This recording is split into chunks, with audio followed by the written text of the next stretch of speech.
Let me ask you a question. In life, have you ever been in project or task which doesn't have any future value and you know it, but still you refuse to give up because you have invested a lot of time, energy and money in it, so you decide to drag along with it? If the answer is yes, then my friend, you've been victim of sunk cost fallacy. Sunk cost fallacy is widely observed in behavior science, economy and psychology.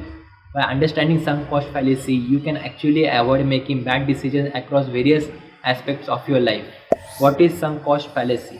In simple language, it is inability to exit from a project, task, relationship because you have invested a lot of time, energy and money into it, even though knowing that it will not work and exit is only the sensible option. In other words, sunk cost fallacy means making choice not based on outcome you think is going to be best, but instead based on desire of not seeing your past investment go waste. You can observe this human behavior across various aspects of life such as stock market, relationship, career and many more. Let me tell you a simple example. Imagine dragging yourself to an event in a miserable weather just because you have already bought the ticket with your hard-earned cash.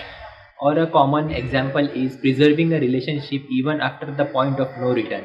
You will notice in these two examples, you refuse to exit because you have already spent so much of time, energy, money in it. Now what's the commonality between these two examples? First is you don't think based on logical outcome or reasoning. Second is you are making decision based on your desire not to let your past investment go waste. And hence you will end up making bad decisions. And this is the moment when you are stuck in sunk cost fallacy.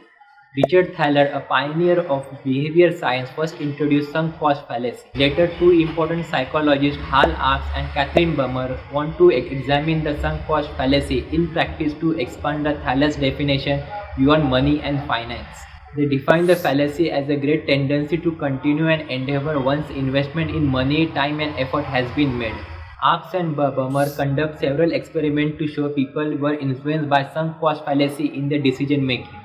You might be wondering how to avoid getting stuck in sunk cost fallacy. Based on my research, here are two simple advice which will help you.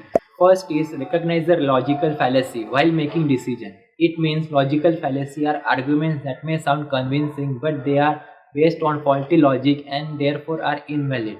Knowing how to spot them is a valuable skill in life.